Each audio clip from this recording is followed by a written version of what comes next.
Bonjour et bienvenue dans un nouvel épisode de Guide d'après-séance. Et aujourd'hui on va parler d'un reboot, SOS Fantôme. Et c'était plutôt couillu de la part de Sony et de Paul Feig, le réalisateur, de nous sortir ce film.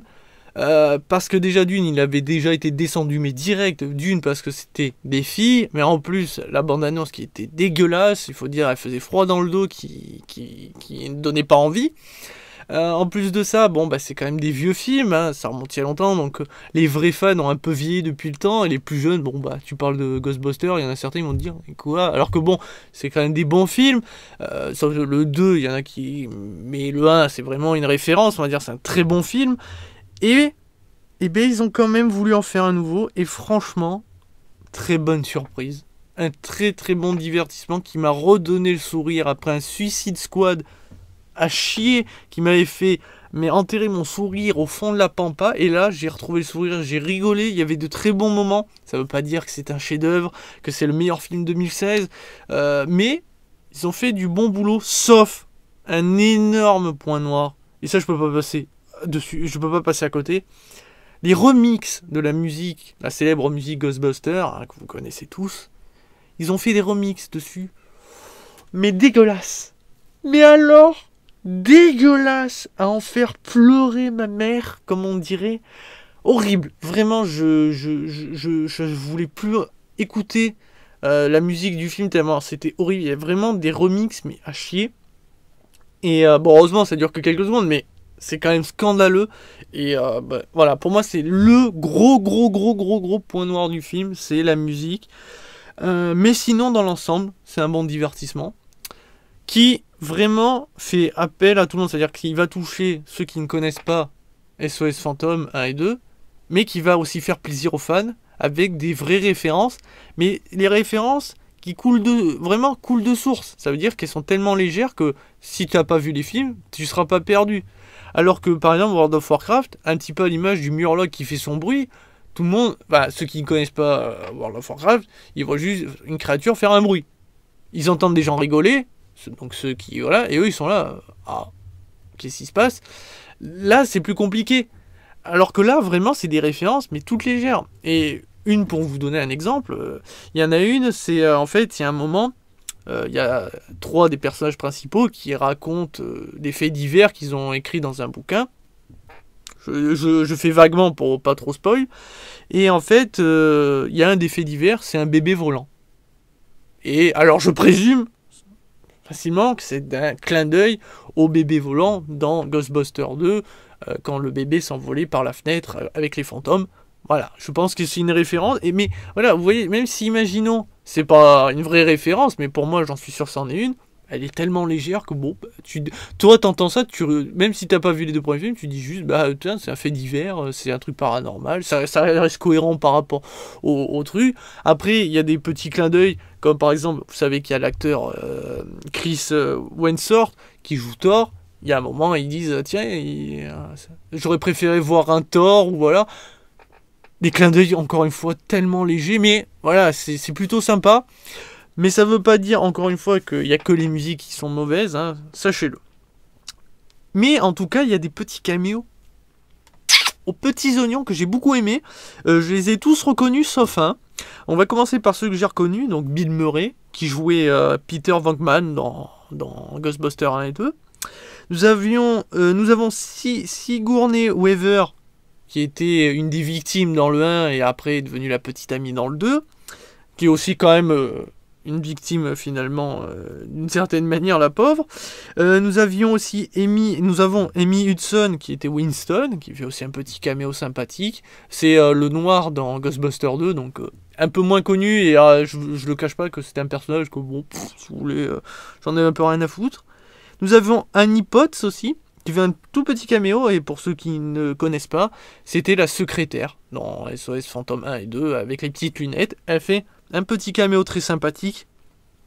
Et celui-là donc que j'ai pas reconnu, pour vrai, hein, Dan Aykroyd, donc qui était Raymond, hein, le mec un petit peu joufflu, qui s'extasiait pour un rien.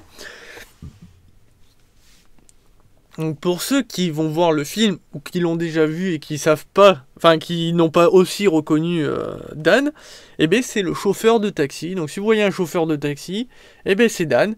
Normalement, en tout cas c'était écrit comme ça sur Allociné. Mais si je l'ai pas reconnu, j'ai une excuse qui est plutôt valable.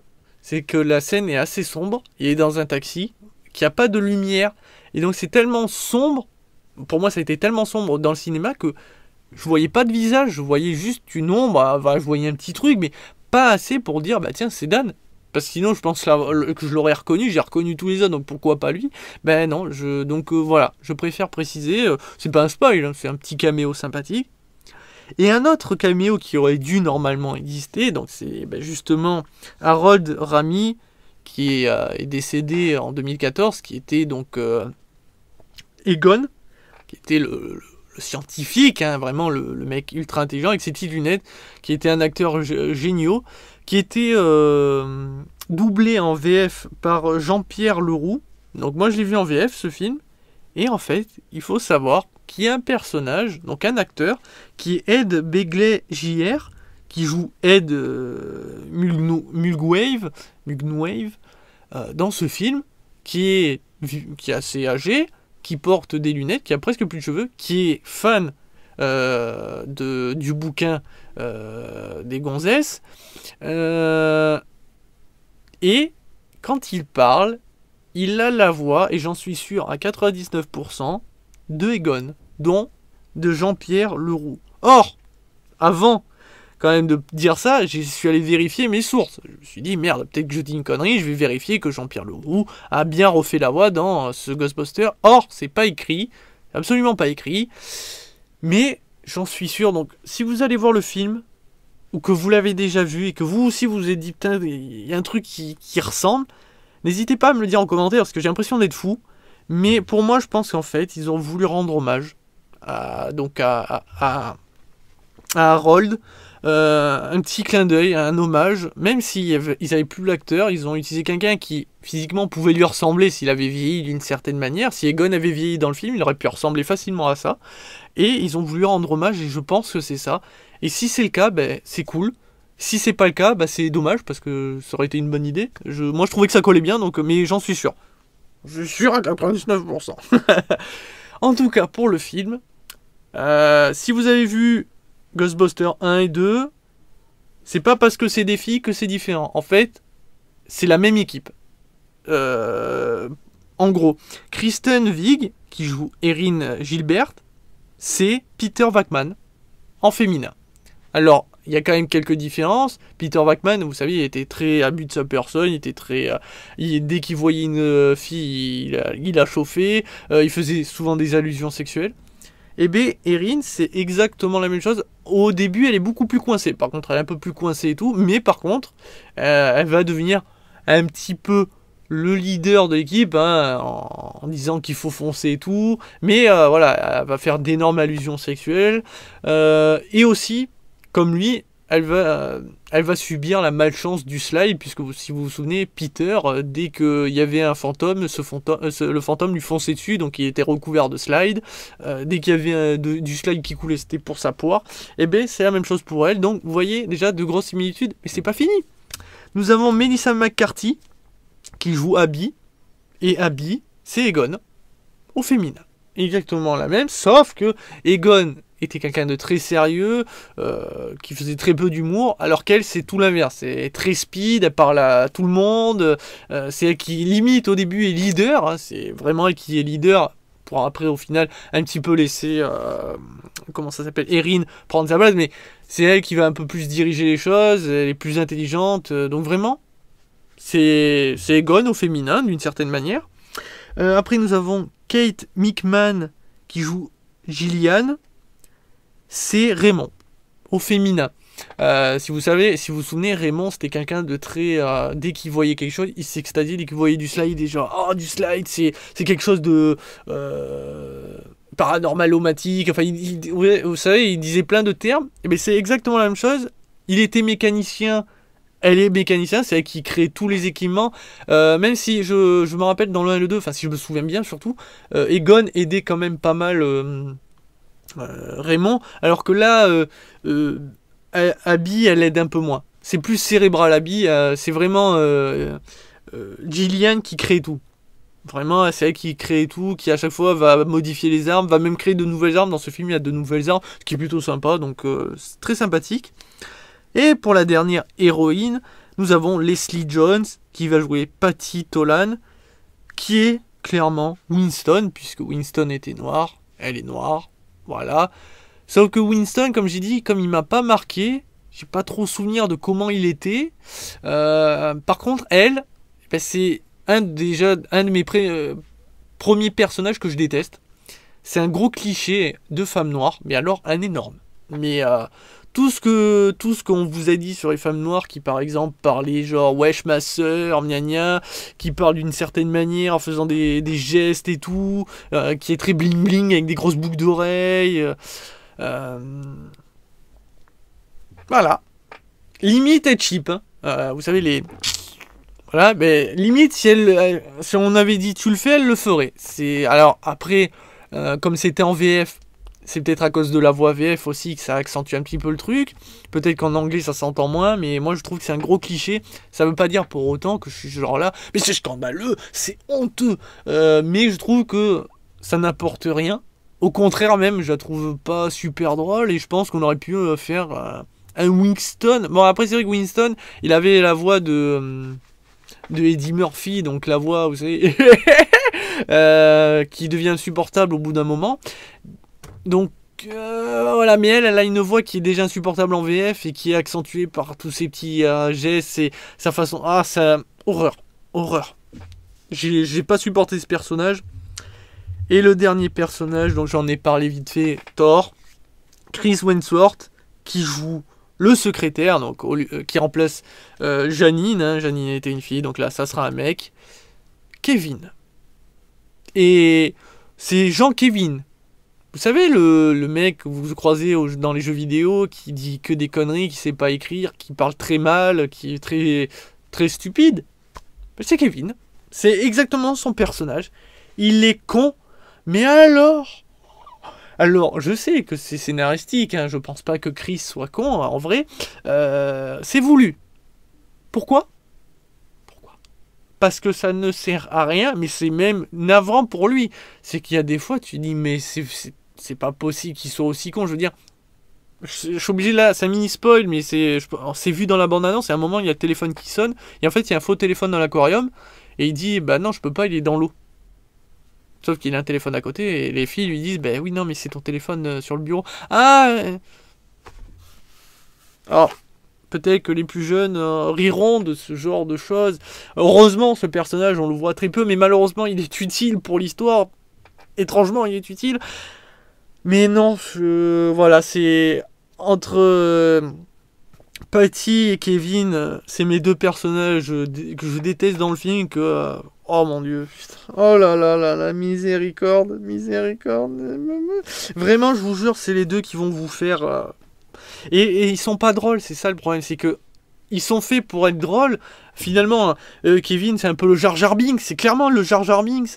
Mais non, ça marche pas. Là, non, vraiment pas. Et triste pour Chris, quand même, qui méritait mieux. Je pense qu'il y avait moyen d'en faire un personnage un peu plus sympathique. Peut-être voir un peu bébête, mais pas autant. Là, c'est vraiment, mais le mec, il saurait pas s'essuyer le cul, quoi. Bon, voilà. Enfin bref, c'est affolant. Quant à l'histoire, comme je l'ai dit, c'est l'histoire bateau. C'est en gros un mec a subi des brimades toute sa vie. Bref, il a souffert et il décide de se venger de ce monde de merde, comme il dit, et il veut relâcher des fantômes. Voilà. Fin. Je vous ai fait un résumé, hein, je vous ai pas spoil, hein, c'est ce qu'on voit dans la bande-annonce, ou ce qui est plus ou moins dit. Voilà, c'est tout. Après, vous verrez comment il fait ça, et tout, pourquoi il y a vraiment... Le pourquoi, voilà, je viens de vous le dire, c'est juste parce qu'il a été brimé. C'est tellement vu et revu, c'est pas intéressant. Je pense que ça méritait un peu mieux pour un reboot d'avoir une histoire un peu plus sympathique. Surtout pour un sujet défendant. Et en plus, et je vous jure, c'est con, le début du film, où on voit les premiers phénomènes, Ça m'a fait penser à vraiment un vrai film d'horreur. C'est que j'ai eu un moment de trouille où il y avait vraiment... c'était violent. C'était plus humoristique, c'était violent. Et je me suis dit, peut-être qu'ils vont faire un film un peu plus violent, vous voyez, un peu plus mature, mais on reste quand même avec de l'humour, hein, avec quelques allusions sexuelles et tout. Et non, ils seront repartis après dans l'humour. Et pourtant, au début, je vous jure, il y a un petit côté violent, abrupt. Et je trouvais ça même plutôt cool. J'aurais aimé voir un Ghostbuster un peu plus mature, je pense, ça aurait été pas forcément le rendre comme dans les films d'horreur qu'on voit, les films d'horreur classiques, mais je pense qu'il y aurait eu moyen de faire encore un meilleur film, je pense, s'il avait eu un côté plus mature. En tout cas, voilà, vraiment, pour résumer ce film, un très bon divertissement que vous pouvez aller voir, voilà, en famille ou tout seul, à n'importe quel âge, je pense que vous passerez un très bon moment, pas besoin de voir l'épisode 1 et 2, et peut-être même que ça vous donnera envie de voir les deux premiers, parce que c'est quand même des bon film. Après, le 2, je sais qu'il avait été pas mal critiqué. Le 1 reste quand même un très très bon film. Et voilà, ça peut vous donner l'envie. Et vraiment, ben moi, je trouve que c'est une très belle réussite. Et cette équipe féminine, hormis deux personnages, est très attachante dans le sens, on s'y attache pas forcément, mais on s'emmène à se dire, tiens, c'est cool, elle lui arrive ça, elle est plutôt comique. Voilà, on rit avec eux. Bon, après, c'est vrai que je comprendrai jamais dans ces films où quand t'as, voilà, il y a un moment il relâche des fantômes, ça vous le savez, donc c'est pas un spoil. Pourquoi quand il y a plein de fantômes, ils attaquent jamais tous en même temps, comme dans les films de zombies où t'as plein de zombies, et des fois ils attaquent pas tous en même temps, ils prennent leur temps, un petit peu comme, je sais pas si vous connaissez R.I.P.D., ce film avec deux flics, enfin un flic qui meurt, qui va pour être jugé, et on lui dit tu peux revenir sur Terre sous une autre identité, mais tu devras chasser les fantômes qui sont pas passés par rapport, qui tentent de s'échapper finalement, qu'on appelle des zombies, ils se transforment en zombies. Et là t'as une armée de zombies qui peut arrêter les mecs, ils sont que deux, hein, les mecs, et ben ils arrivent à se faire l'armée de zombies parce que les zombies sont mauvais, mais quand même. Mais là, c'est la même chose. T'as plein de fantômes, et en fait, ben, t'as qu'un groupe de fantômes qui va les attaquer, mais pas tous en même temps, alors qu'il y en a des milliers.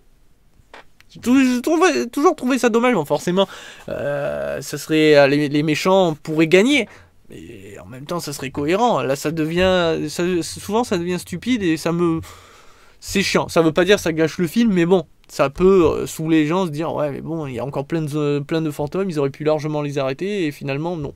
Enfin, vous voyez, c'est ce genre de choses que vous voyez dans plein de films, donc ça devient très saoulant. Moi ça me saoule, donc voilà. Ah oui, pour lui donner une note, ben on est sur un 3 étoiles sur 5. Un très bon divertissement qui a des défauts scénaristiques au niveau des acteurs, enfin au niveau des choix pour les acteurs, les musiques impardonnable, ça c'est vraiment ce qui à lui tout seul peut retirer 2 points, hein, facilement, mais sinon, ah oui, les effets spéciaux, quand même, je suis obligé de vous en parler. Autant il y a des fois c'est réussi vers la fin, autant il y a une fantôme en particulier, celle du début, vous pourrez pas la louper, elle est bleue. Et ben vous allez voir que sa tête est dégueulasse, pas parce qu'elle est moche, parce que c'est un fantôme, non, dégueulasse parce que on voit vraiment que c'est un effet spécial. À un niveau, et c'est très très moche, hein. Vraiment, il y a des fois c'est moche. Voilà, c'est un petit détail en plus, donc je vous invite à aller le voir. N'hésitez pas à me dire ce que vous en avez pensé, en tout cas moi, j'ai bien aimé. Voilà, donc je vous dis à très vite, à très bientôt, mes petits chasseurs de fantômes, pour peut-être un prochain guide d'après-séance si j'arrive à l'attraper. Allez, ciao les gars.